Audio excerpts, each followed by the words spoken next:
Hello everyone and very good morning to our YouTube channel that is Concept Builder for UPSC and MPSC. आपला जो initiative आहे daily readymade notes for फिल्म्स and mains perspective for UPSC and MPSCचा जो काही नवीन pattern झालेला आहे तर त्याच्यामध्ये आज जो आपण काय करणार आहोत 1 मार्च 2 मार्च आणि 3 मार्च याच्यामध्ये जे काही इम्पॉर्टंट न्यूज वगैरे होत्या तर ते सुद्धा डिस्कस करणार आहोत. ठीक आहे. तर पहिलं आर्टिकल काय आहे तर basically legacy of Aamir Khusro यांची काय करण्यात आलेली आहे, जी काही इन्फॉर्मेशन आहे तर ती त्या ठिकाणी आर्टिकलमध्ये प्रोव्हाइड करण्यात आलेली आहे.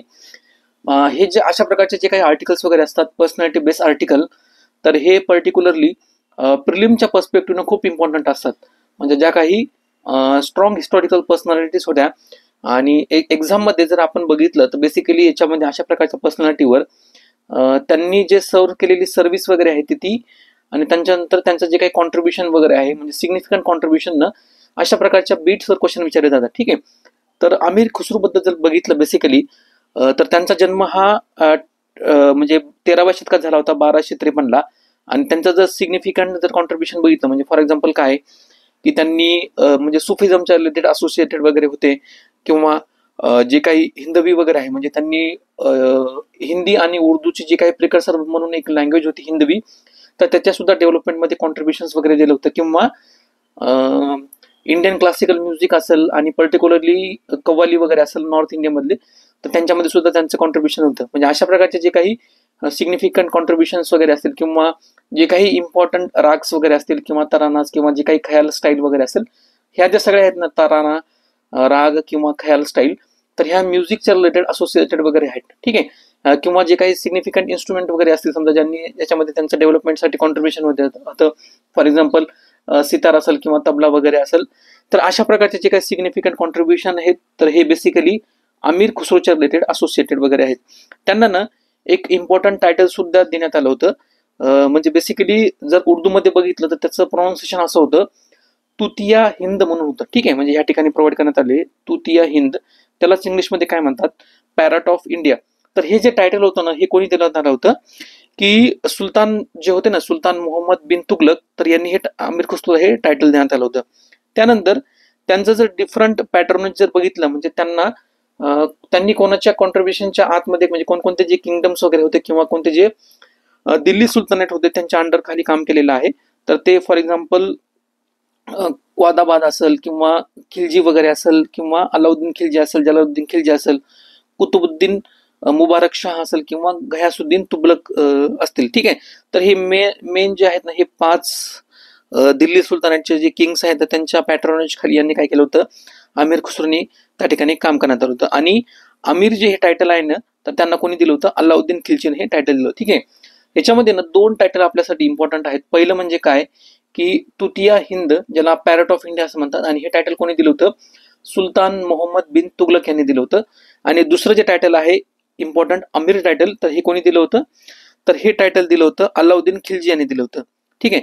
यांचं जर लिटरली किंवा म्युझिकल कॉन्ट्रीब्युशन जर बघितलं तर यांचे काही फेमस कंपोजिशन्स वगैरे आहेत. फॉर एक्झाम्पल चाप टिलक झियाले मिश्किन किंवा सकलबन फुल रही सरसोन हे जे काय आहेत ना त्यांचे काय इम्पॉर्टंट कॉन्ट्रीब्युशन्स वगैरे तर अशा प्रकारचे सुद्धा काय देऊ शकतात की एक्झाममध्ये एखादा पॉईंट्स किंवा स्टेटमेंट त्या ठिकाणी देऊ शकतात की फॉर एक्झाम्पल हे इम्पॉर्टंट जे काही कंपोजिशन्स वगैरे आहेत तर हे कोणाच्या रिलेटेड असोसिएटेड वगैरे आहेत. ठीक आहे. तर प्रिलिमच्या पर्स्पेक्टिव्हनं आपल्याला जर याच्यामध्ये जर काही स्टडी करायचं असेल एक तर म्हणजे काय की त्यांचं सिग्निफिकंट कॉन्ट्रीब्युशन्स वगैरे काय आहे म्हणजे काही इन्स्ट्रुमेंट त्यांनी इम्पॉर्टंट म्हणजे त्यांच्यामध्ये काही डेव्हलपमेंटसाठी त्यांनी काही कॉन्ट्रीब्युट वगैरे केलेलं आहे का किंवा त्यांचे रायटिंग्स किंवा पोएम्स वगैरे असतील तर ते इम्पॉर्टंट आहे. आणि सिमिलरली थर्ड इम्पॉर्टंट गोष्ट म्हणजे काय त्यांना कोणत्या किंग्सचं किंवा जे काही रुलर्स वगैरे त्यांचं पॅटर्नेज मिळालं. आणि फोर्थ इम्पॉर्टंट गोष्ट म्हणजे काय की हे जे किंग्स वगैरे होते तर पर्टिक्युलरली त्यांना जे मिळालेले टायटल्स वगैरे होते तर हे कोणत्या किंग्सने त्यांना टायटल दिले होते हे सुद्धा काय की एक्झामच्या पर्स्पेक्टिव्हनं इम्पॉर्टंट वगैरे आहे. ठीक आहे. त्यानंतर आपला नेक्स्ट आर्टिकल आहे बेसिकली ह्या आर्टिकलचा कंटेक्स्ट काय आहे की जी आपली प्रोडक्शन लिंक इन्सेंटिव्ह स्कीम आहे गव्हर्नमेंट ऑफ इंडियाची तर याला 5 वर्ष पूर्ण झालेली आहेत. ठीक आहे. तसं जर बघितलं ना तर प्रिलिमच्या पर्स्पेक्टिव्हने याच्यामध्ये सिग्निफिकंटली जे काही डिटेल्स वगैरे आहेत ना ते विचारणे जाण्याची शक्यता कमी आहे. कारण ज्यावेळेस स्कीम एखादी लॉन्च होते ना फ्लॅगशिप स्कीम तर त्या लॉन्च झाल्यानंतर त्याचे जे काही डिटेल्स वगैरे असतील ना मायन्यूट डिटेल्स वगैरे तर ती विचारणे जाण्याची शक्यता जास्त असते. पण 5 वर्ष पूर्ण झाल्यानंतर म्हणजे आपण जर युपीएससीचे जर PYQ जर ऑब्झर्व केले तर आपल्याला असं लक्षात येतं तर ह्या अशा प्रकारच्या स्कीमला म्हणजे फॉर एक्झाम्पल 5 इयर्स किंवा 10 इयर्स किंवा 25 इयर्स एखाद्या इनिशिएटिव्हला कम्प्लीट झाल्यानंतर तो क्वेश्चन्समध्ये विचारण्याचा ट्रेंड कसा असतो की त्यांचे फॉर एक्झाम्पल एक तर एम विचारतील किंवा ऑब्जेक्टिव्ह वगैरे विचारतील, किंवा फॉर एक्झाम्पल त्या स्कीममध्ये जर काही नवीन मॉडिफिकेशन जर झालेलं असेल ना रिसेंट टाइममध्ये तर ते विचारले जाण्याची शक्यता असते. ठीक आहे. तर प्रिलिमच्या पर्स्पेक्टिव्हने आपल्यासाठी महत्त्वाचं काय आहे, कारण अशा प्रकारच्या ज्या काही फ्लॅगशिप इकॉनॉमिक्स पॉलिसीज असतात गव्हर्नमेंटच्या, तर त्या ऑफन UPSC जे काही प्रिलिम्स पेपर त्याच्यामध्ये विचारले जात असतात. तर जी काही स्कीम आहे प्रोडक्शन लिंक इन्सेंटिव्ह, तर बेसिकली ही लॉन्च कधी करण्यात आली होती, तर ही लॉन्च झाली होती एप्रिल 2020 मध्ये. ठीक आहे. आणि याचा जर एम बघितला तर एम काय होता की जे काही डोमेस्टिक मॅन्युफॅक्चरिंग वगैरे आहे तर त्यांचं काय करणं, प्रोडक्शन जे ते बूस्ट करणं. रिसेंटली जर याच्यामध्ये कन्सिडर केलं तर आतापर्यंत जवळपास 14 सेक्टर जे आहेत ना वेगवेगळे, फॉर एक्झाम्पल टेक्सटाईल सेक्टर वगैरे असेल किंवा सेमीकंडक्टर सेक्टर वगैरे असेल, तर अशा प्रकारचे वेगवेगळे याच्यामध्ये काय करण्यात आलेले आहेत, इलेक्ट्रॉनिक्स वगैरे असेल, फार्मास्युटिकल्स किंवा ऑटोमोबाईल्स, तर असे जवळपास मिळून याच्यामध्ये आताचा जर ट्रेंड बघितला किंवा आता जर रिसेंट डाटा जर बघितला तर याच्यामध्ये 14 सेक्टर्स याच्यामध्ये इन्क्लूड आहेत. ठीक आहे. याचं एम आताच आपण बघितलं की इंडियाची जी काही मॅन्युफॅक्चरिंग कॅपॅसिटी आहे तर ती इन्क्रीज करणं, त्यानंतर लोकल प्रोडक्शन जे आहे, समजा फॉर एक्झाम्पल इंडियामध्ये जे काही इंडस्ट्रीज वगैरे तर त्यांना सुद्धा काय करणं, बूस्ट करणं, आणि त्यांच्या प्रोडक्शन बूस्ट झाल्यामुळे जो काही एक्सपोर्ट सुद्धा आहे ना तो काय करणं की वाढवणं, हा त्याचा मेन एम आहे. ठीक आहे. UPSCचे जर PYQ जर आपण बघितले तर बेसिकली आपल्याला अशा लक्षात येतं अशा प्रकारचे जे काही इन्सेंटिव्ह बेस्ड गव्हर्नमेंटच्या स्कीम्स वगैरे असतात ना, म्हणजे फॉर एक्झाम्पल प्रिव्हियसली जर आपण बघितलं की मेक इन इंडियावर क्वेश्चन्स वगैरे होता, किंवा आत्मनिर्भर भारत वगैरे असेल, किंवा एक्सपोर्ट प्रमोशनच्या पॉलिसी रिलेटेड जे काही गव्हर्नमेंटचे जे काही इम्पॉर्टंट किंवा की माइलस्टोन वगैरे असतील ना, तर अशा प्रकारच्या स्कीम्सवर काय केलं जातात की गव्हर्नमेंट क्वेश्चन्स वगैरे विचारले जातात. आपल्याला ह्या आर्टिकलमध्ये घेण्यासारखं काय आहे प्रिलिमच्या पर्स्पेक्टिव्हनं, एक तर ह्या स्कीमचा ऑब्जेक्टिव्ह काय आहे, ठीक आहे, आणि दुसरी गोष्ट म्हणजे काय की मेन्स त्याच्यात दुसरं काय केलेलं आहे, जी सेकंड फेज आहे PL20 याच्यामध्ये इम्पॉर्टंट काय करण्यात आलेले आहेत, नवीन मेट्रिक्स याच्यामध्ये ऍड करण्यात, म्हणजे फॉर एक्झाम्पल की value addition, domestic value addition, ठीक आहे, त्यानंतर localization to strengthen the domestic value chain, incremental export आणि स्ट्रॅटेजिक वेंडर बेस्ड डेव्हलपमेंट. तर हे इम्पॉर्टंट 4 याच्यामध्ये न्यू मेट्रिक्स ऍड करण्यात आहेत. हे प्रिलिमच्या पर्स्पेक्टिव्ह इम्पॉर्टंट आहे. मेन्सच्या पर्स्पेक्टिव्ह जर बघितलं ना तर याच्यामध्ये आन्सर रायटिंगमध्ये तुम्हाला काय करण्यात आलेलं आहे की अशा प्रकारचे जे काही इन्सेंटिव्ह होते, म्हणजे फॉर एक्झाम्पल ज्या काही मोर डेव्हलप्ड कंट्रीज किंवा मोर डेव्हलपिंग कंट्रीज वगैरे आहेत, चायना असेल, साऊथ कोरिया असेल किंवा जपान असेल, तर यांनी काय केलं होतं, सक्सेसफुली त्यांच्या स्वतःच्या कंट्रीमध्ये डोमेस्टिक प्रोडक्शन बूस्ट करण्यासाठी ओरिजिनल इक्विपमेंट मॅन्युफॅक्चरिंग नावाची संकल्पना त्यांनी ती एस्टॅब्लिश केली होती, म्हणजे similar on the lines of production link incentive वगैरे. आणि अशा प्रकारच्या स्कीम मधनं त्यांना काय झालेलं आहे, त्यांचं जे काही डोमेस्टिक इकोसिस्टम आहे त्याच्यामध्ये प्रोडक्शन म्हणा किंवा एक्सपोर्ट म्हणा, तर हा कशा प्रकारे बूस्ट झाला होता. तर आपण काय करू शकतो, हे एक्झाम्पल जे ना ते हे मेन्सच्या पर्स्पेक्टिव्ह, फॉर एक्झाम्पल जर क्वेश्चन्स वगैरे आला तर आन्सर रायटिंगमध्ये की सिमिलरली आपण बाकीच्या कंट्रींकडनं किंवा त्यांचे जे प्रोग्राम्स वगैरे त्यांच्याकडनं शिकण्यासारखं काय आहे, तर हे आपल्याला त्या ठिकाणी तो डायमेन्शन्स त्या ठिकाणी पुट करू शकतो. त्यानंतर नेक्स्ट याच्यामध्ये डायमेन्शन्स काय मेन्शन करण्यात आलेला आहे की इश्यू आणि चॅलेंजेस. मेन्सच्या पर्स्पेक्टिव्हनं फॉर एक्झाम्पल हा टॉपिक जर बघितला ना, हा GS3च्या पर्स्पेक्टिव्हनं म्हणजे इकॉनॉमीच्या पर्स्पेक्टिव्ह हा टॉपिक विचारले जाण्याची दाट शक्यता आहे. आणि याच्यामध्ये जर की चॅलेंजेस किंवा इश्यूज जर बघितले तर फॉर एक्झाम्पल काय की लो व्हॅल्यू ॲडिशन, म्हणजे जे काही डिफरंट सेक्टर्स वगैरे आहेत, जसं की फार्मास्युटिकल वगैरे असेल किंवा ऑटोमोबाईल्स वगैरे असेल, तर आपण काय करतो माहिती आहे का, सिमिलर लाईन ऑफ प्रोडक्शन करते, त्याच्यामध्ये जे काही इनोव्हेशन्स वगैरे आहे ना तर ही खूप कमी आहे, म्हणजे व्हॅल्यू ॲडिशन जी आहे ना ही खूप कमी आहे, ज्याच्यामुळं त्याच्यामध्ये इनोव्हेशन्स त्याच्यामध्ये दिसत नाही, हे त्यांनी चॅलेंज सांगितलेलं आहे. त्यानंतर small scale domestic firm, for example काय की ह्या ज्या डोमेस्टिक फर्म्स वगैरे आहेत ना, तर त्या पर्टिक्युलरली त्यांची कॅपॅसिटी नाही आहे की तेवढं प्रमाणामध्ये मोठ्या प्रमाणामध्ये त्यांनी टेक्नॉलॉजीचं ॲडॉप्शन करावं आणि तेवढ्या प्रमाणामध्ये काय की प्रोडक्शनला त्यांच्यामुळं बूस्ट वगैरे मिळेल, किंवा limited access to the foreign markets, म्हणजे फॉर एक्झाम्पल काय की अशा कंपन्यांच्या व्हॅल्यू ॲडिशन कमी असल्यामुळं म्हणा, किंवा त्याच्यामध्ये जे काही एक्सपर्टीज वगैरे त्याच्यामध्ये सिग्निफिकंट काही डेव्हलपमेंट नसल्यामुळं जे काही फॉरेन मार्केटचा ॲसेस आहे हे सुद्धा याच्यामुळे काय होतं माहिती का, आपल्याला तेवढं ॲसेस करता येत नाही, असं या आर्टिकलमध्ये काय सांगितले की इश्यूज आणि चॅलेंजेस याच्यामध्ये मेन्शन्स करण्यात आलेले आहेत. त्यानंतर नेक्स्ट इम्पॉर्टंट आर्टिकल आहे आपल्याला, हे जे आर्टिकल आहे ना याचा कंटेक्स्ट आपल्याला प्रिलिमच्या पर्स्पेक्टिव्ह इम्पॉर्टंट आहे. फक्त याच्यामध्ये काय जाणून घ्यायचं आहे की हे जे रिसेंट मिशन आहे ब्ल्यू घोस्ट लुनार मिशन, तर हे कोणाचं आहे, तर तसं जर बघितलं तर ह्या आर्टिकलचं कंटेक्स्ट काय आहे की USA मधली एक प्रायव्हेट कंपनी आहे आणि त्यांनी काय केलेलं आहे, पहिल्यांदा म्हणजे प्रायव्हेट कंपनी पहिल्यांदा मूनवर एक मिशन्स पाठवण्यात आलेलं आहे. ठीक आहे. तर फक्त जर एक्झाम मध्ये जर जास्तीत जास्त जर कंटेक्स्ट जर बघायचं झालं तर विचारण्याची शक्यता काय आहे की ब्ल्यू घोस्टच्या वेळी जर हा टर्म जर कीवर्ड जर न्यूज मध्ये म्हणजे एक्झाम मध्ये जर आला की recently blue ghost lunar mission किंवा ब्ल्यू घोस्ट हे जे वर्ड्स आहेत तर हा न्यूज मध्ये होता, तर त्याचा कंटेक्स्ट काय ठीक आहे. तर त्याचा कंटेक्स्ट काय की फर्स्ट प्रायव्हेट कंपनी आहे ज्यांनी काय केलेलं आहे, त्यांचं जे स्पेस क्राफ्ट आहे तर ते मूनवर लँड केलेलं आहे सक्सेसफुली. ठीक आहे.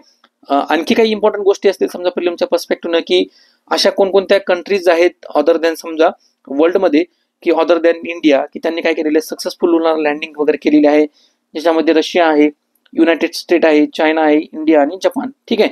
तर ह्या फक्त 5 कंट्रीज ज्यांनी काय केलेलं आहे मूनवर सक्सेसफुल लँडिंग वगैरे केलेली आहे. त्यानंतर नेक्स्ट आपलं इम्पॉर्टंट आर्टिकल आहे. ह्या जर आर्टिकलचा कंटेक्स्ट बघितला तर बेसिकली हे जे आर्टिकल आहे ना आर्टिफिशियल इंटेलिजन्सच्या रिलेटेड रिसेंट ज्या वर्ल्डमध्ये जे काही चेंजिंग लँडस्केप आपण म्हणूया, म्हणजे फॉर एक्झाम्पल काय की चायनाने जे काही त्यांचं मॉडेल क्रिएट वगैरे केलेलं आहे डीप सीक वगैरे असेल किंवा इंडियानं वेगवेगळ्या कंट्रीज बरोबर आता फॉर एक्झाम्पल आर्टिफिशियल इंटेलिजन्सच्या रिलेटेड समिट झाली होती, मग त्या समिटमधनं जे काही की आउटकम बाहेर वगैरे आले, अशा प्रकारचे जे काही चेंजिंग डेव्हलपमेंट्स वगैरे असतील तर हे काय करण्यात आलेले आहेत बेसिकली ह्या आर्टिकलमध्ये डिस्कस वगैरे करण्यात आले. आपल्या पर्स्पेक्टिव्हनं एक्झामच्या पर्स्पेक्टिव्हनं ह्या टॉपिकचा जर रिलेव्हन्स बघितला प्रिलिमच्या पर्स्पेक्टिव्हनं जास्तीत जास्त याच्यामध्ये विचार करण्याची शक्यता काय आहे की सॉरी आतापर्यंत जर युपीसीचा आपण ट्रेंड बघितला म्हणजे अशा प्रकारचे जे काही सिमिलर क्वेश्चन्स वगैरे असतील ना तर याच्यामध्ये एक्झाम मध्ये क्वेश्चन्स येण्याची पॉसिबिलिटी कशी असते की एका साईडला ना तुम्हाला म्हणजे मॅच ऑफ द फॉलोइंग मध्ये कंट्रीज एका साईडला दिलेले असतील आणि दुसरी काय करतात की प्रिव्हियस जर क्वेश्चन्स बघितले तर काय केलेलं होतं की कंट्रीज एका साईडला देतात आणि डिफरंट स्पेस मिशन्स जे असतील ना कंट्रीचे तर त्या ठिकाणी ते विचारलेले वगैरे आहेत. मग याच्यावरनं समजा आपल्याला ह्या आर्टिकलमधनं प्रिलिमच्या पर्स्पेक्टिव्ह घेण्यासारखं काय आहे की डिफरंट जे काही मिशन्स वगैरे आहेत ना एआयच्या रिलेटेड आर्टिफिशियल इंटेलिजन्सच्या रिलेटेड ह्या आर्टिकलमध्ये मेन्शन्स करण्यात आलेले आहेत. मग पॉसिबिलिटी आपण काय करू शकतो की एका साईडला कंट्रीज त्या ठिकाणी प्रोव्हाइड करतील आणि दुसऱ्या साईडला हे पर्टिक्युलर एआय रिलेटेड जे काही मिशन्स वगैरे आहेत तर हे कोणत्या कंट्रीच्या रिलेटेड वगैरे आहेत. ठीक आहे. तर फर्स्ट जे मिशन याच्यामध्ये सांगण्यात आलेलं आहे डीप सेक नावाचं. ठीक आहे. डीप सेक तर हे चायनाचं मिशन आहे. त्यानंतर चॅट जीपीटी हे युएसएचं आहे. थर्ड इंडियाचे जे काही मिशन्स वगैरे आहेत म्हणजे फॉर एक्झाम्पल काय की डिफरंट गव्हर्नमेंटचे इनिशिएटिव्ह म्हणा किंवा त्यांनी जे काही ऍप्लिकेशन्स वगैरे डेव्हलप केले जसं की भाषिनी आणि इंडिया एआय तर हे कशाच्या रिलेटेड आहे आता नावावरूनच आपल्या लक्षात येतं हे इंडियाच्या रिलेटेड वगैरे आहेत. ठीक आहे.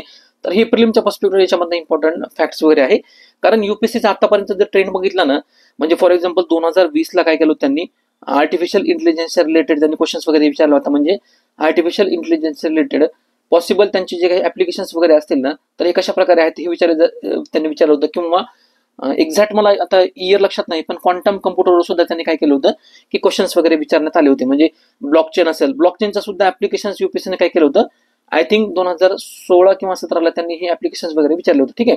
याच्यावरून आपल्याला लक्षात घेण्यासारखं काय माहितीये का की ज्या काही इमर्जिंग टेक्नॉलॉजीज असतील म्हणजे फॉर एक्झाम्पल क्वांटम कम्प्युटिंग असेल ब्लॉकचेन असेल किंवा रिसेंटली जे काही डेव्हलपमेंट्स होत आहेत म्हणजे आर्टिफिशियल इंटेलिजन्समध्ये तर ते आपल्या प्रिलिमच्या पर्स्पेक्टिव्हने इम्पॉर्टंट वगैरे आहेत म्हणजे त्या पर्स्पेक्टिव्हने आपण त्या पर्टिक्युलर इश्यू करत असं बघितलं पाहिजे.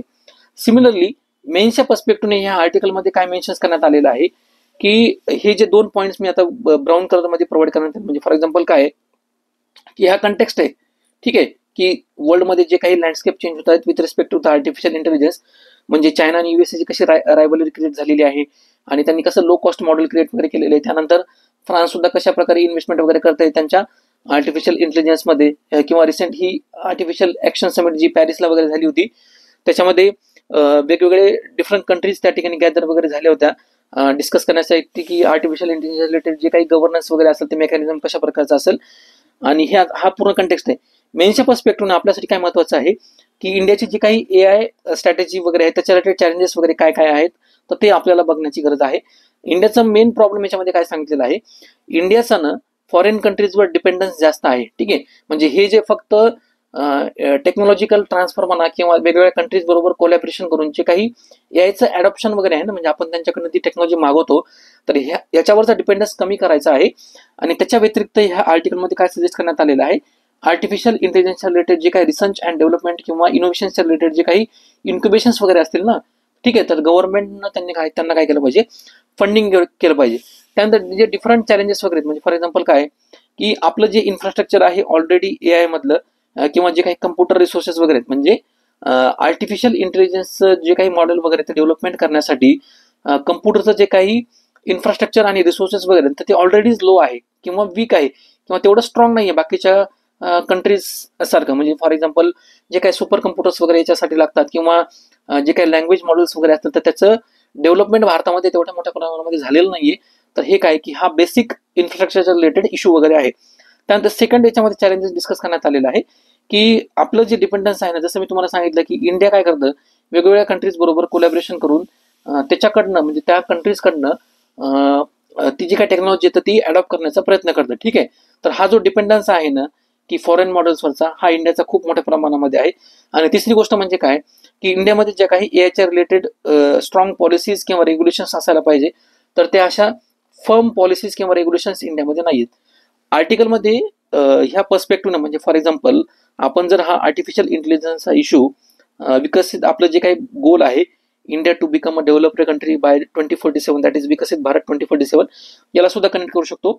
आणि त्या ठिकाणी काय करण्यात आलेले आहे, वे फॉरवर्ड सजेस्ट करण्यात आलेले आहे. म्हणजे ह्या आर्टिकलमध्ये एक्झॅक्टली सांगण्यात आलेलं आहे की कशा प्रकारे रिसर्च अँड डेव्हलपमेंटमध्ये जर समजा इन्व्हेस्टमेंट वगैरे केली तर त्याच्यामुळं आर्टिफिशियल इंटेलिजन्स रिलेटेड जे काही टॅलेंट्स वगैरे तो पूल आपल्या इंडियाकडे तो क्रिएट होऊ शकतो. किंवा त्यानंतर दुसरा जो कन्सन्स होता म्हणजे कन्सन्स सांगण्याचं राहून गेलं, याच्यामध्ये ना इथिकल इश्यू सुद्धा खूप मोठ्या प्रमाणामध्ये आहेत. म्हणजे आर्टिफिशियल इंटेलिजन्समुळे जे काही क्रिएट होणारे फॉर एक्झाम्पल जे काही क्राईमच्या रिलेटेड गोष्टी वगैरे असतील किंवा पेशंटचा डेटा वगैरे म्हणा किंवा त्यांचं मॅनिप्युलेशन्स वगैरे असेल, तर ह्या इथिकल गोष्टी सुद्धा आहेत. तसं इंडियाला आपल्या रेग्युलेशनच्या पर्स्पेक्टिव्हनं जे काही आपण पॉलिसीज वगैरे क्रिएट करतो किंवा ज्या काही रेग्युलेशन्स इंडिया क्रिएट करणार तर त्या इथिकली आणि इन्क्लुझिव्ह असल्या पाहिजे असं त्यांनी त्या वे फॉरवर्डमध्ये सांगितलेलं आहे. सिमिलरली दुसरी गोष्ट याच्यामध्ये काय सांगितली आहे की इंडिजिनियस जे काही मॉडेल्स वगैरे असतील AI बेस्ड मॉडेल्स वगैरे तर ते सुद्धा इंडियामध्ये क्रिएट करण्याची गरज आहे, जेणेकरून आपला जो फॉरेनच्या कंट्रीज वगैरे त्यांच्यावरचा जो काही डिपेंडन्स आहे तो आर्टिफिशियल इंटेलिजन्स मधला कमी होईल आणि इंडिया ऑटोमॅटिकली काय होईल की स्ट्रॅटेजिकली इंडियाचे जे काही स्ट्रॅटेजिक ऑटोनॉमीचं गोल आहे हे सुद्धा काय होतं की याच्यामधनं आपण परस्यू करू शकतो. सिमिलरली याच्यामध्ये काय करण्याची गरज आहे, पब्लिक प्रायव्हेट पार्टनरशिपचा जो काही अजेंडा आहे तर त्यांना सुद्धा एनकरेज करण्याची गरज आहे, specifically with respect to the collaboration in artificial intelligence innovations. ठीक आहे, तर फक्त आता एक्झामिनेशनचा जर विचार केला, आता मी तुम्हाला हे 4 पॉईंट्स वगैरे सांगितले, तर हे म्हणजे जसं की बाबा इन्व्हेस्ट करा आर्टिफिशियल इंटेलिजन्सच्या टॅलेंटमध्ये किंवा रिसर्च अँड डेव्हलपमेंटमध्ये. त्यानंतर इथिकल आणि इन्क्लुझिव्ह ते काही पॉलिसीज वगैरे असतील तर त्या असल्या पाहिजे. त्यानंतर इंडियाच्या रिलेटेड म्हणजे इंडिजिनियस AI मॉडेल्स क्रिएट करण्याची गरज आहे किंवा पब्लिक प्रायव्हेट पार्टनरशिप करण्याची गरज आहे. तर हे वे फॉरवर्डमध्ये लिहून यांना तुम्हाला मार्क मिळणार नाहीत. याच्या रिलेटेड तुम्हाला जे काय आता फॉर एक्झाम्पल काय आहे, जसं मी तुम्हाला सांगितलं की इंडियाने काय करायला पाहिजे की स्वतःचं AI टॅलेंट किंवा रिसर्च अँड डेव्हलपमेंट क्रिएट करायला पाहिजे. ह्या ठिकाणी जर तुम्ही एखादं ग्लोबल मधलं किंवा इंडियामधलं जर एक्झाम्पल वगैरे दिलं, फॉर एक्झाम्पल इथं प्रोव्हाइड करण्यात आलेले आहेत एक्झाम्पल्स किंवा केस स्टडीज. चायनाचा जो काही डीपसेक मॉडेल आहे ना, तर त्याला कशा प्रकारे त्याने डेव्हलप वगैरे केलं, तर तुम्ही ते एक्झाम्पल ज्यावेळेस तुम्ही त्या डायमेन्शन्सला ॲज अ एक्झाम्पल म्हणून प्रोव्हाइड करता ना, सबस्टॅन्शिएशन म्हणून. ठीक आहे, म्हणजे डायमेन्शन्स प्रोव्हाइड करायचं. आणि चायनाचा हा जो काही डीपसेकचा आहे तर त्याच्यावरनं आपल्याला शिकण्याची गरज आहे की ज्याच्यामध्ये गव्हर्नमेंटने इन्स्टिट्यूट वगैरे प्रोव्हाइड वगैरे केले होते आणि त्यांनी कशा प्रकारे low cost development models create वगैरे केले. तर हे जे आहेत ना हे तुम्हाला एक्झाम्पल्स किंवा केस स्टडी देण्याचा पर्पजच तो आहे. तुमच्या आन्सर मध्ये जे तुम्ही डायमेन्शन्स वगैरे लिहिता तर त्याला व्हॅल्यू ॲडिशन किंवा सबस्टॅन्शिएशन प्रोव्हाइड करण्यासाठी ते खूप इम्पॉर्टंट आहे. त्याच्याशिवाय तुम्हाला मार्क्समध्ये इम्प्रुव्हमेंट त्याच्याशिवाय मिळणारच नाही.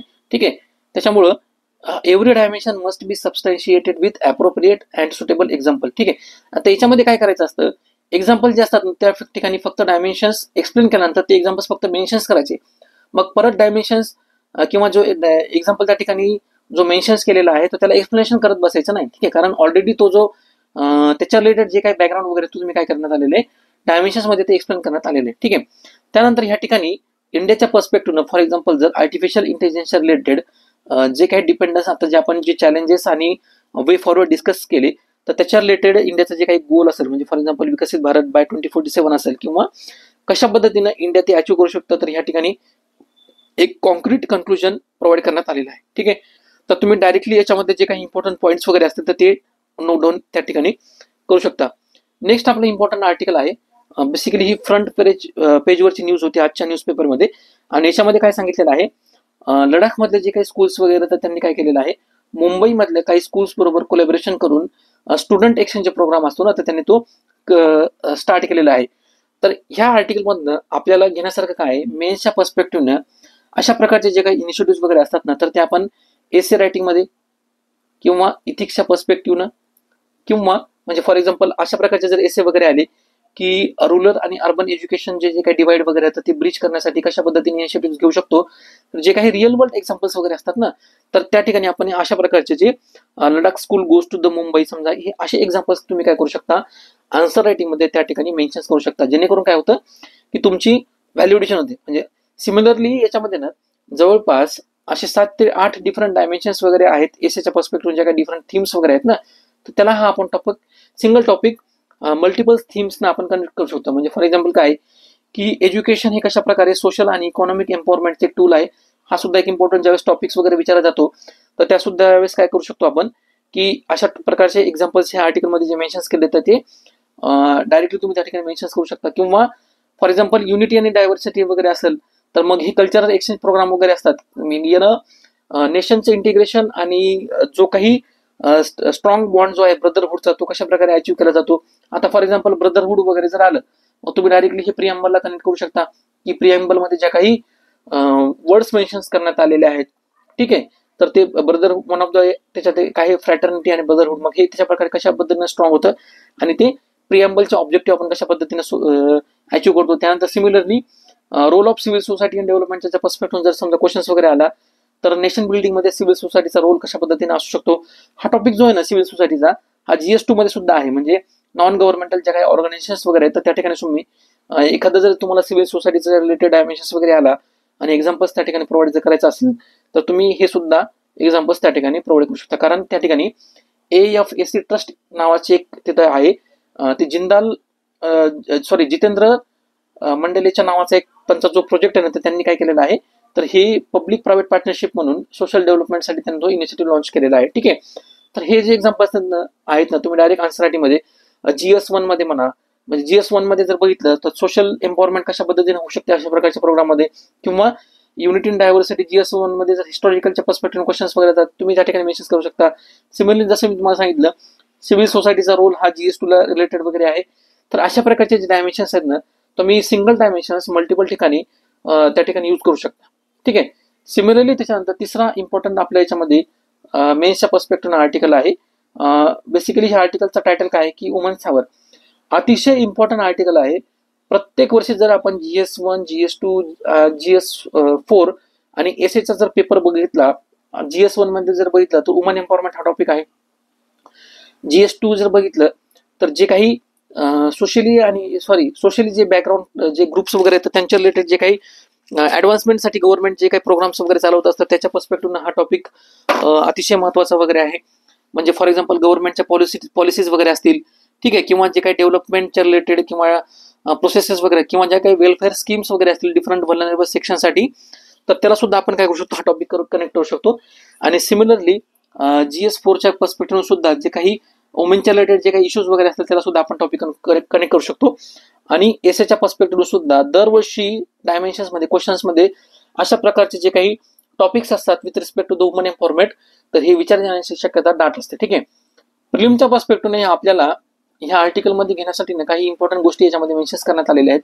म्हणजे ज्यावेळेस आपण UPSCचा ट्रेंड वगैरे बघतो ना, म्हणजे PYQ जर बघितलं तर आपल्याला असं लक्षात येतं की फॉर एक्झाम्पल याच्यामध्ये ना लेबर फोर्स पार्टिसिपेशन रेट जो आहे तो याच्यामध्ये मेन्शन करण्यात आलेला आहे. मग UPSCने काय केलेलं आहे, त्यांच्या ट्रेंड रिलेटेड क्वेश्चन्स वगैरे विचारलेले आहेत, किंवा इंटरनॅशनल लेबर ऑर्गनायझेशनच्या रिलेटेड जे काही त्यांचे इम्पॉर्टंट रिपोर्ट्स वगैरे असतील हे सुद्धा UPSCने काय करण्यात आलेले आहेत. पर्टिक्युलरली एक्झॅक्टली 2016ला इंटरनॅशनल लेबर ऑर्गनायझेशन क्वेश्चन्स वगैरे विचारला होता. त्यांचं जे काही चाइल्ड लेबरच्या रिलेटेड जो काही रेझोल्युशन्स वगैरे होते ते एक्झाम मध्ये विचारण्यात आलं होतं. किंवा एखादी फॅक्ट्स तुम्हाला क्वेश्चन्स मध्ये दिल्या जाऊ शकते की GDP मध्ये जे काही डिफरंट सेक्टर्स वगैरे आहेत, ठीक आहे, तर त्यांचे कॉन्ट्रीब्युशन्स कशा पद्धतीने आहेत, तर हे सुद्धा प्रिलिमच्या पर्स्पेक्टिव्ह विचारलं जाऊ शकतं. या ठिकाणी काय करण्यात आलेलं आहे की रिसेंटली ना, म्हणजे आर्टिकलचा कंटेक्स्ट काय आहे की रिसेंटली एक सर्वे रिलीज झालेला आहे. त्या सर्वेचं नाव काय आहे, टाइम यूज सर्वे 2024.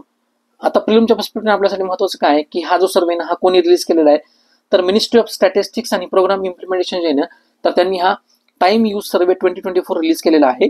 आणि त्यानंतर दुसरी इम्पॉर्टंट गोष्ट याच्यामध्ये काय आहे की पिरियॉडिक लेबर फोर्स सर्वे सुद्धा 2023-24 डाटा आणि त्याच्या रिलेटेड जे काही इम्पॉर्टंट फाइंडिंग्स वगैरे असतील हे सुद्धा आर्टिकलमध्ये मेन्शन करण्यात आलेले आहेत.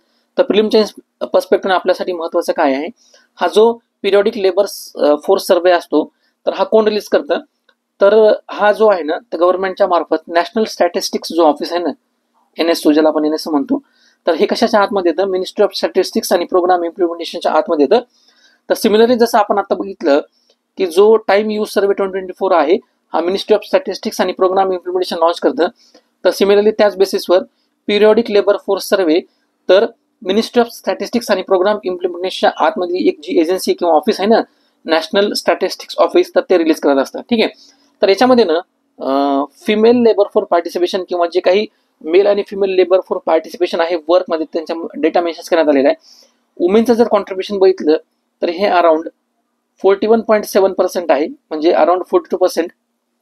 आणि सिमिलरली जर मेलचं जर कॉन्ट्रीब्युशन बघितलं, ठीक आहे, वर्कमध्ये त्यांचं जे काही कॉन्ट्रीब्युशन वगैरे आहे तर हे अप्रॉक्सिमेटली 78% वगैरे आहे. मग तुम्हाला एक्झामच्या पर्स्पेक्टिव्ह काय विचार जाण्याची शक्यता आहे, हा जो रिसेंट ट्रेंड आहे, ठीक आहे, म्हणजे मी कशावरून सांगतो तुम्हाला, कारण UPSC मध्ये अशा प्रकारचे जे काही लेबर फोर्स पार्टिसिपेशन रिलेटेड जे ट्रेंड्स आहेत ना त्यांच्यावर बीट्स येऊन गेलेले आहेत. ठीक आहे.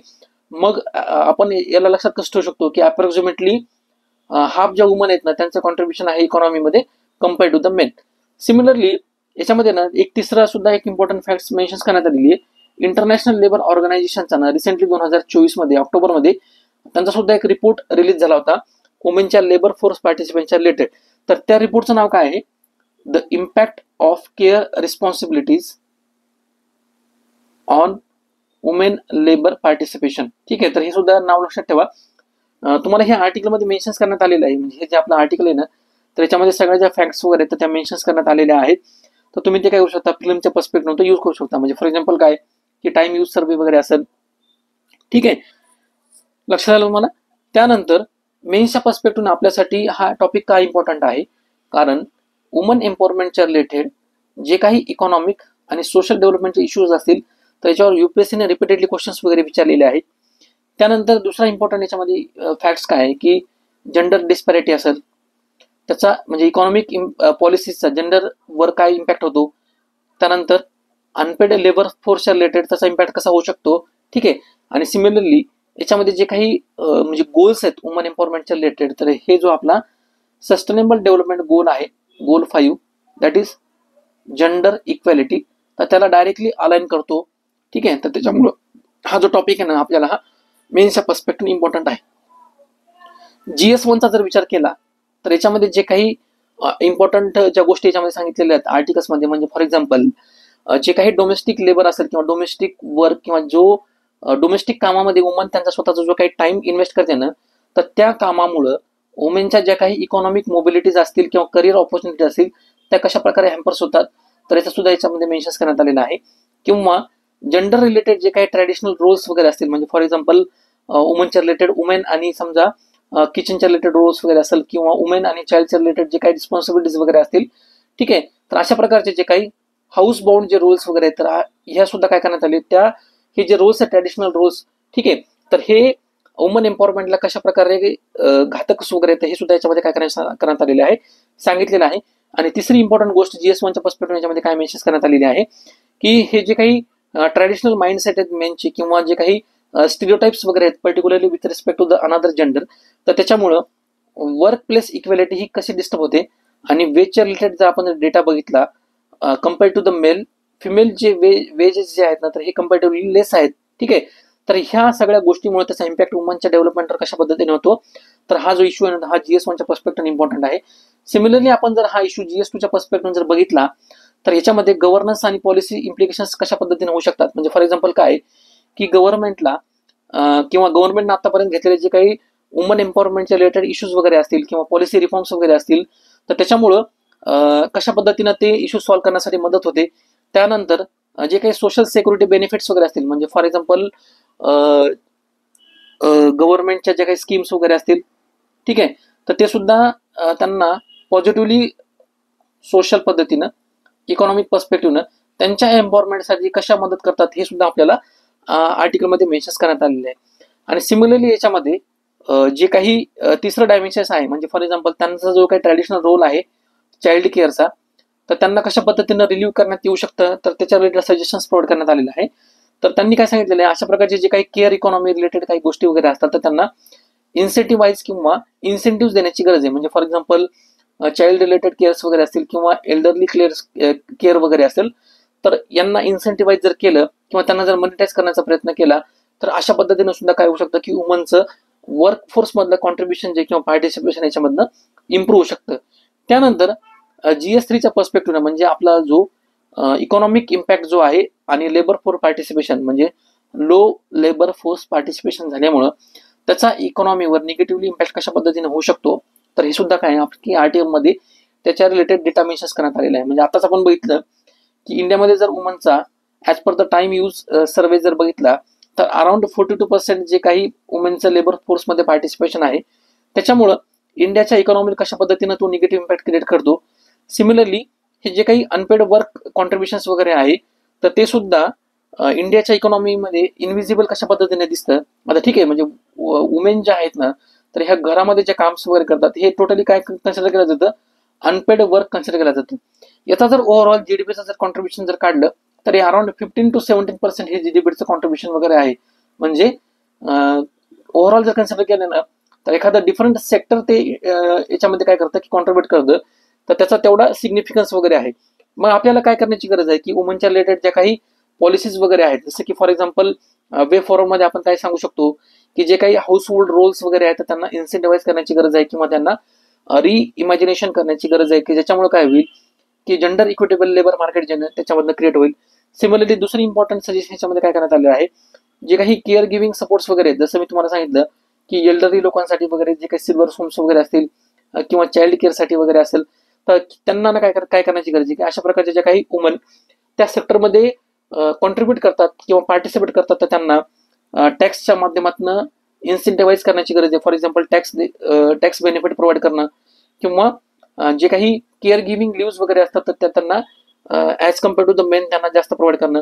सिमिलरली जे काही अनपेड वर्क आहे इकॉनॉमिक याच्यामध्ये, तर ते डिफरंट ज्या इकॉनॉमिक पॉलिसीज वगैरे असतात, तर त्यांना त्याच्यामध्ये रिकॉग्निशन मिळण्याची सुद्धा गरज आहे. म्हणजे हे जे सर्वे आहे ना, टाइम यूज सर्वे, तर ह्या सर्वेमध्ये सुद्धा काय सांगितले त्यांच्या फाइंडिंग्समध्ये की अशा प्रकारचं जे काही अनपेड वर्क आहे, तर ते इकॉनॉमिक पॉलिसीमध्ये त्यांना रिकॉग्निशन सुद्धा मिळण्याची गरज आहे. ठीक आहे, तर ह्या ठिकाणी सिमिलरली जे डायमेन्शन्स तुम्हाला मी आता एक्सप्लेन करून सांगितले, त्याच्या रिलेटेड तुम्ही जे काही डिफरंट केस स्टडीज वगैरे येतात किंवा याच्या रिलेटेड जर टॉपिक वगैरे आला अनपेड लेबरच्या रिलेटेड किंवा जनरल आणि इकॉनॉमिक ग्रोथच्या रिलेटेड, ठीक आहे, तर तुम्ही डायरेक्टली याच्यामधल्या जे काही हे एक्झाम्पल्स या ठिकाणी प्रोव्हाइड करण्यात आलेले आहेत किंवा इंटरनॅशनल लेबर ऑर्गनायझेशनचे रिपोर्ट्स वगैरे असेल किंवा मिनिस्ट्री ऑफ स्टॅटिस्टिक्स आणि प्रोग्राम इम्प्लिमेंटेशनचे हे काही जे 2 रिपोर्ट्स वगैरे असतील, तर हे सुद्धा तुम्ही काय करू शकता, आन्सर रायटिंगमध्ये डायरेक्टली मेन्शन करू शकता.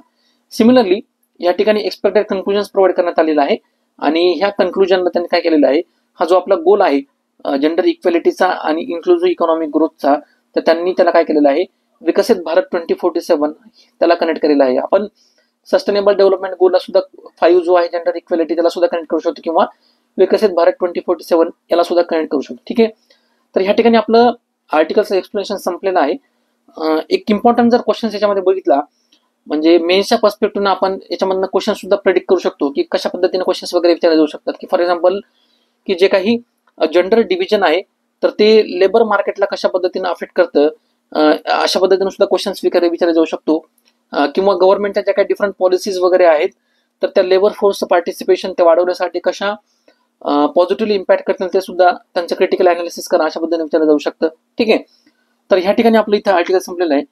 तुम्हाला जर आपलं एक्सप्लेनेशन आणि ह्या गोष्टी सगळे आवडले असेल, कनेक्टिव्हिटी किंवा relevance of single topic with different multiple जे काही सब्जेक्ट रिलेटेड टॉपिक्स वगैरे असतील त्याला, तर आपल्या चॅनलला नक्की सबस्क्राईब करा, तुमच्या मित्रांना नक्की लाईक करायला सांगा किंवा तुमच्या मित्रांना शेअर करा. आणि ह्या आर्टिकलची PDF तुम्हाला आपल्या टेलिग्राम चॅनल जे त्याच्यावर अवेलेबल असेल, टेलिग्राम चॅनलची लिंक मी तुम्हाला डिस्क्रिप्शन बॉक्समध्ये प्रोव्हाइड करेल. आपल्या टेलिग्राम चॅनलला नक्की जॉईन करा. Thank you so much.